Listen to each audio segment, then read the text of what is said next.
Olá pessoal, hoje vamos tratar dos cenários para a Bolsa de Valores aí nos próximos meses, né? Nós tivemos período realmente turbulento, né?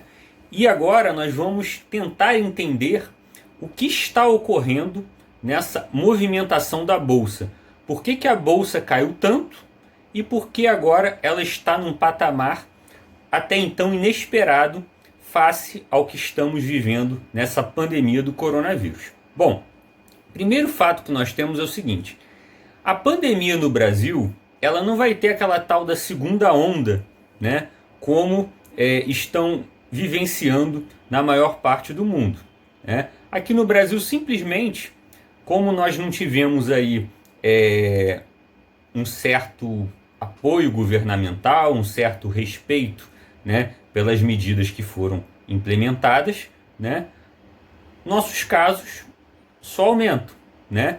Então nós não teremos segunda onda da pandemia. Simplesmente será uma continuação da primeira com um número de casos mais elevado, né? Se não for descoberta até então nenhuma vacina ou nenhum método alternativo de tratamento. E aí nós temos o seguinte: nós estamos vendo uma bolsa de valores se descolando do cenário econômico que não é tão otimista assim, né? A gente sabe que o PIB vai reduzir muito durante esse ano, as perspectivas já não são tão das mais lá otimistas, né? Mas apesar de falências das empresas, muito desemprego, um consumo predominantemente menor em relação a períodos anteriores, o sentimento é que a Bolsa simplesmente se descolou de todo esse pessimismo. Simplesmente se descolou. Ela chegou lá num patamar de em torno dos 120 mil pontos, né? E no início dessa pandemia, seguindo aí o mau humor mundial sobre as incertezas do que essa pandemia iria acarretar para as economias globais, a Bolsa chegou ao patamar de 63.500 pontos. No entanto, em praticamente aí um mês, ela voltou, né, de forma gradual até os 96 mil pontos, né? Então, houve um completo descolamento, tá certo? Desse cenário aí de pessimismo, né? O que se sabe é o seguinte: vai haver menos crescimento no Brasil e no mundo em decorrência da pandemia. Isso é fato, né? O próprio isolamento social foi um fator predominante, né, para que isso ocorresse. E aí nós podemos esperar uma bolsa de valores num patamar aí entre 75 mil e 100 mil pontos até a descoberta da vacina do coronavírus, que acredito eu, né, de acordo com as pesquisas, com o avançar das pesquisas, né, são 153, em torno de 153 vacinas sendo produzidas no mundo, né? As chinesas já estão em fase de teste final. Acreditamos que em novembro, né, já teremos alguma vacina. Então a bolsa ela deve oscilar em torno disso. Claro, ela vai se desprender mais, né, provavelmente com a descoberta da vacina ou com algum método alternativo de tratamento ao coronavírus, né? Por quê? Porque vai trazer uma sensação de mais conforto, uma sensação de bem-estar para que as pessoas voltem, né, a gastar seu dinheiro, a investir em novos negócios, né, a investir no mercado financeiro, né? Tudo isso poderá acarretar um otimismo fazendo a bolsa sair desse patamar. Bom, e aí,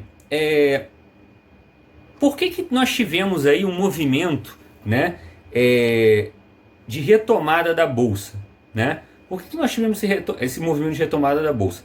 O cenário econômico da Selic no Brasil, né, desde o início do governo atual, ela tem tido quedas bruscas com o intuito de incentivar a economia, né?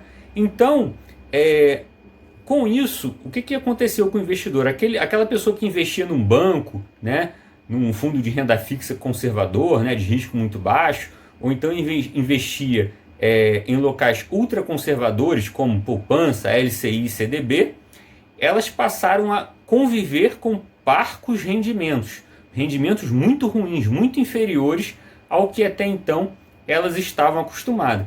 E fora isso, o que aconteceu aí? Os bancos, eles possuem uma enormidade de fundos, mas a maioria com taxa de administração altíssima, o que não é favorável para o investidor. Atualmente, para a pessoa ter um rendimento razoável, a taxa de administração do fundo tem que ser inferior a 0,5%. Então a maioria dos fundos não atingem esse objetivo. Então o investidor ele tem que buscar vias alternativas, né?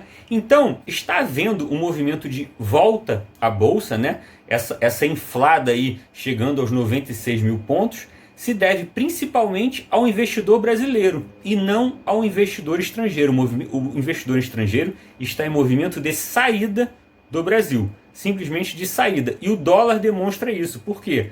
Porque nós estamos tendo uma escassez de dólar, né?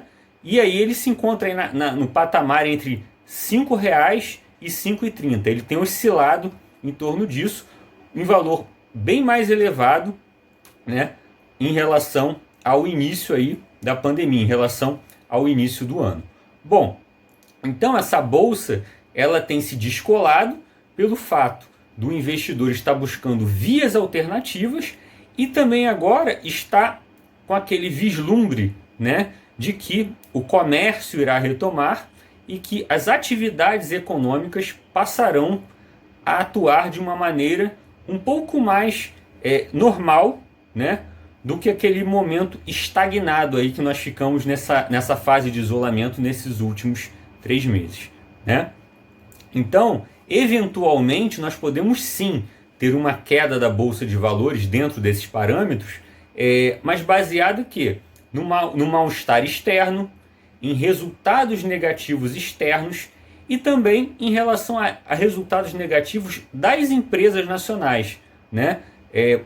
Divulgação de balanços financeiros muito aquém, né, em comparação aí aos últimos 5 anos. Tá? Então, o objetivo aqui é o seguinte, é dar esse panorama para vocês e mostrar o seguinte, que nós podemos te ajudar a investir o seu dinheiro. Não confie só no que o seu gerente do banco diz. A maior parte dos bancos atualmente estão oferecendo investimentos muito ruins, né? Isso é notório, né? E agora chegou o momento de o investidor procurar vias alternativas, correndo mais risco, evidentemente, é bom que se diga, mas com maiores e melhores perspectivas de ganho aí no longo prazo, né? Porque investir em bolsa, a gente sabe que a gente vai investir agora, ali na frente pode cair um pouco, mas no longo prazo, a tendência agora aí para os próximos 2, 3, 4 anos é de alta. Então o momento é de entrar e começar a investir. Faça mais pelo seu dinheiro. Hobbs Assessoria.